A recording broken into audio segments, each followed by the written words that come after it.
जय हिंद साथियों, मैं अपने इस वीडियो में आपका पुनः स्वागत करता हूं। दोस्तों, आज की इस वीडियो में हम बात करेंगे मानव में पोषण, न्यूट्रिशन इन ह्यूमन। देखिए, मानव में पोषण में हम पहला टॉपिक जो हमारा होगा वो है पाचन तथा पाचन तंत्र, यानी डाइजेशन एंड डाइजेशन सिस्टम। ये क्या चीज़ होता है, आज इसके बारे में पहले समझेंगे। देखिए, पाचन का मतलब क्या होता है। तो भोजन के रूप में ग्रहण किए गए जटिल पदार्थों को सरल रूप में अपघटित करने की जो क्रिया है वो हमारा पाचन कहलाती। पाचन का मतलब सीधा सीधा से ये, क्योंकि जब इंसान कोई भी जीव होता है तो वो क्या करता है, भोजन ग्रहण करता है। तो जो भोजन होता है उसका भोजन जटिल पदार्थों में होता है, क्योंकि जैसे रोटी होता है, दाल होता है, चावल सब्जी होता है, और भी मतलब कठोर चीज़ों का वो सेवन करता है, जैसे सेब हो गया और भी बहुत सी चीज़ें हैं। वो क्या होता है, वो जटिल यानी मजबूत अवस्था में होते हैं। तो जब वो हमारे शरीर में जाता है तो उसको सरल अर्थात छोटे छोटे टुकड़ों में उसको सरल रूप में अपघटित अर्थात तोड़ दिया जाता है। तो इसी घटना का नाम है पाचन। तो भोजन के रूप में ग्रहण किए गए जटिल पदार्थों को सरल रूप में अपघटित करने की जो क्रिया है वो पाचन कहलाती है। अब देखिए, जो जटिल पदार्थ है इसको सरल रूप में जो अपघटित करा, ये हमारे शरीर में कुछ ऐसे तंत्र होते हैं, जो सिस्टम होते हैं, जो इसको करने में सहायक होते हैं। तो हमारे शरीर के वे तंत्र जो पाचन क्रिया करते हैं, उन्हीं तंत्र को हम लोग बोलते हैं बेसिकली पाचन तंत्र। तो हम कह सकते हैं यह क्रिया करने के लिए मानव शरीर में संपूर्ण तंत्र पाया जाता है, जिसे हम लोग पाचन तंत्र कहते हैं। तो उम्मीद करूंगा दोस्तों पाचन और पाचन तंत्र क्या है समझ में आ गया होगा। एक बार फिर से रिवाइज करते हैं। देखिए, पाचन का मतलब ये होता है कि जब कोई भी जीव भोजन के रूप में किसी भी चीज़ को ग्रहण करता है तो वो जटिल पदार्थ के रूप में होते हैं, और उसी जटिल पदार्थ को सरल रूप में अपघटित करने की जो क्रिया होती, कार्य होता है, उसी को हम लोग पाचन कहते हैं। और यह क्रिया करने के लिए शरीर में कुछ तंत्र पाए जाते हैं, जिन्हें हम पाचन तंत्र कहते हैं। आइए, कुछ नोट पॉइंट है, इसको पहले समझ लेते हैं। देखिए, पाचन एक भौतिक तथा रासायनिक प्रक्रिया है। तो पाचन भौतिक और रासायनिक कहने का मतलब है कि देखिए, भोजन का जो पाचन होता है कुछ हम लोग फिजिकली रूप से करते हैं और कुछ केमिकली रूप से करते हैं। अर्थात जैसे भौतिक की बात करें तो जब आप लोग मुंह में खाना को रखते हैं तो पहले तो उसको दांत से कुतरते हैं, अर्थात उसको कूचते हैं। तो कूचने से ये जो क्रिया आप कर रहे हो, देखिए भोजन का जो पाचन की जो क्रिया होती है वो हमारे मुख से ही स्टार्ट हो जाती है। तो मुख में जब हम लोग भोजन को रखते हैं तो वहाँ पे क्या करते हैं, दांत उसको कुतरता है, अर्थात उसको पीसने का, काटने का काम करता है। और जीभ क्या करती है, उसमें कुछ मतलब लार मिलाती है, जिसकी वजह से वो गीला होता है और जीभ और उसको उलटने पलटने का कार्य करती है। तो ये कार्य हो रहा है, ये हमारा भौतिक कार्य हुआ। और अगर जब वो पेट के अंदर जैसे जैसे जाता है तो वहाँ पे जैसे मैं बात करूँ, अमाशय होता है, छोटी आंत होती है, बड़ी आंत होती है, लीवर होता है। तो ये लोग क्या करते हैं, कुछ पाचक अर्थात रासायनिक पदार्थों को मिलाते हैं जिससे भोजन पचता है। तो वो हमारा रासायनिक प्रक्रिया हुआ। तो पाचन एक भौतिक तथा रासायनिक प्रक्रिया, अर्थात कहने का मतलब कि अगर मान लीजिए भोजन को कूच रहे हैं, चबा रहे हैं, तो वो भौतिक प्रक्रिया हुआ। और जैसे वो पेट के अंदर जाएगा तो आपके पेट के अंदर बहुत से ऐसे पाचन तंत्र होते हैं जो क्या करते हैं, उसमें रासायनिक पदार्थों को मिला के उसको पचाने का काम करते हैं। तो वो हमारा हो जाएगा रासायनिक प्रक्रिया। अब दूसरा पॉइंट समझते हैं। देखिए, जब भोजन को ग्रहण करते हैं तो उसमें किस किस चीज़ का पाचन होता है और ऐसे कौन कौन सी चीज़ें जिनका पाचन नहीं होता है। तो पहला नंबर आता है जल, विटामिन तथा खनिज लवण।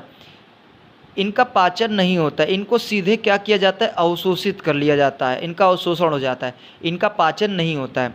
जबकि बात करें वसा, प्रोटीन तथा कार्बोहाइड्रेट, तो इन तीन लोग का पाचन होता है। एग्ज़ाम में कई बार क्वेश्चन पूछे जाते हैं ऑब्जेक्टिव टाइप के, या अगर मैं बात करूँ कंपटीशन एग्ज़ाम की बात करें तो वहाँ पे भी बहुत बार ये क्वेश्चन बन चुके हैं कि ऐसे कौन कौन से पोषक तत्व हैं जिनका पाचन होता है। तो वसा, प्रोटीन तथा कार्बोहाइड्रेट, इनका पाचन होता है, जबकि जल, विटामिन और खनिज लवण, इनका पाचन नहीं होता, इनको सीधे अवशोषित कर लिया जाता है।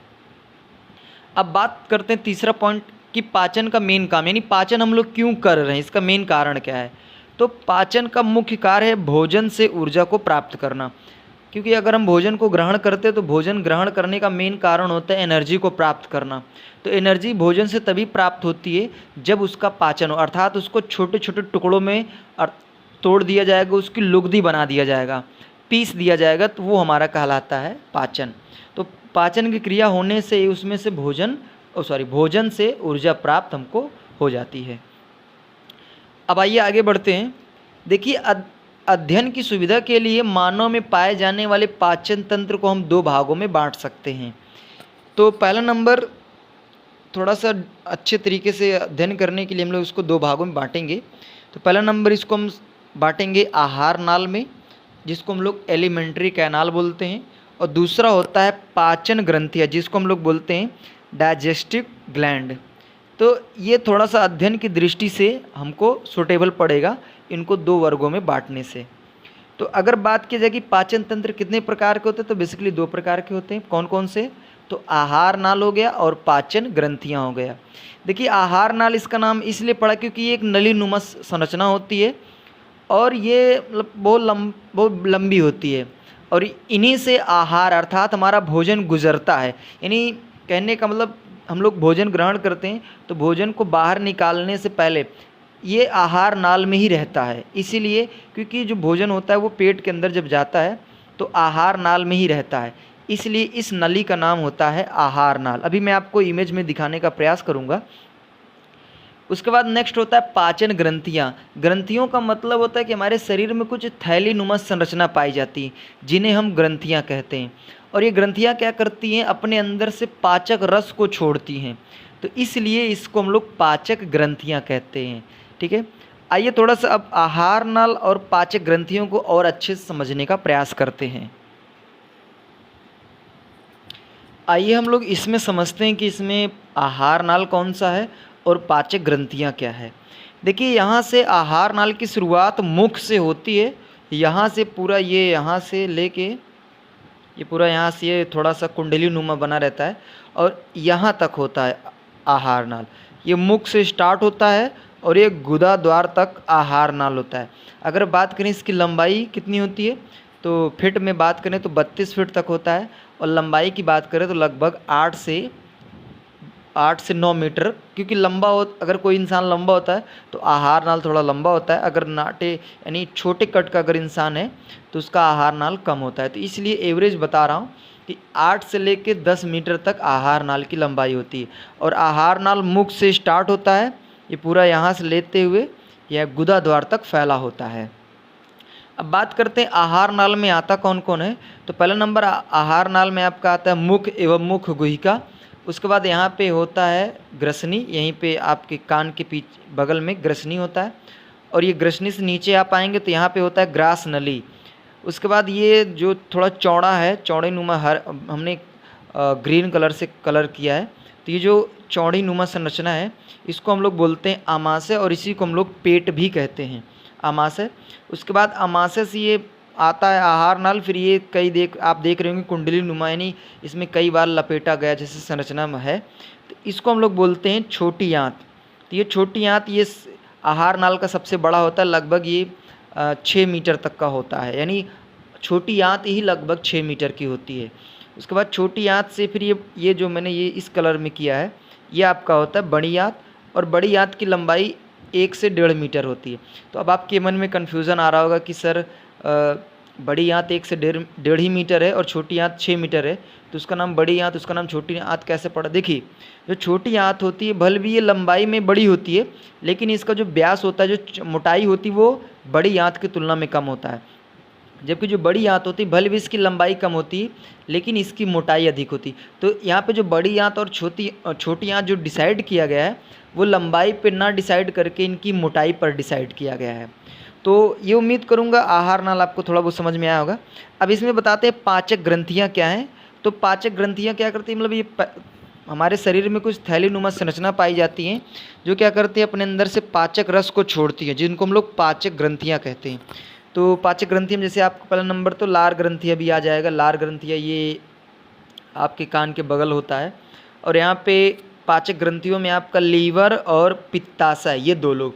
लीवर इसी को हिंदी में यकृत कहते हैं। लीवर आप लोग लीवर का नाम कई बार सुनेंगे, जब किसी का हाजमा गड़बड़ होता है तो लोग कहते हैं लीवर ख़राब है दवा ले लो। तो यहाँ पे लीवर और पित्ताशय ये यहाँ देखिए ये और ये पूरा इतना ये यकृत है, और यहाँ पे एक छोटी सी संरचना है जिसको हम लोग पित्ताशय कहते हैं। और साथ ही साथ यहाँ पे आप देख पा रहे होंगे ये एक थैलीनुमा संरचना है जिसको हम लोग अग्नाशय कहते हैं। और अमाशय में एक जठर ग्रंथियाँ पाई जाती है जो जठर रस को छोड़ती हैं।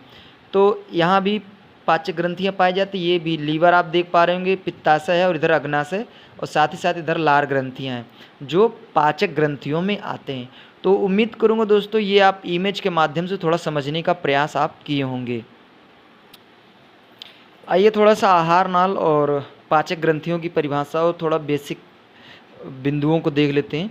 तो आहार नाल, मानव की आहार नाल लगभग 8 से 10 मीटर या इसी को आप 32 फीट भी कह सकते हैं और यह मुख द्वार से गुदा द्वार तक फैली होती है और इसका विभिन्न भागों पर अलग अलग व्यास होता है। अर्थात कहने का मतलब जो आहार नाल की जो मोटाई होती है वो अलग अलग जगहों पर अलग अलग होती है। अर्थात कहीं पे मोटी होती है तो कहीं पे पतली होती है।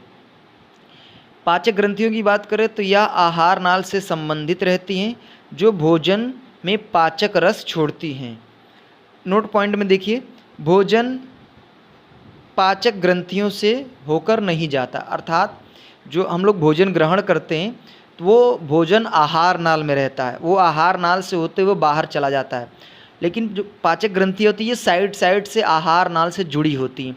अर्थात हम ये कह सकते हैं कि भोजन हमारा पाचक ग्रंथियों से नहीं गुजरता है, वो सिर्फ आहार नाल से गुजरता है। ठीक है, तो उम्मीद करूंगा दोस्तों आज मैंने बताने का प्रयास किया मानव में पोषण, पाचन किसे कहते हैं, पाचन तंत्र क्या चीज़ है, आहार नाल किसे कहते हैं, पाचक ग्रंथियाँ क्या है, सारा कुछ मैंने डिस्कस करने का प्रयास किया। तो उम्मीद करूंगा दोस्तों ये वीडियो आपके लिए काफ़ी हेल्पफुल लगा होगा। इसी तरह दोस्तों हम लोग मिलेंगे आगे अब नेक्स्ट वीडियो में। तब तक के लिए जय हिंद, वंदे मातरम।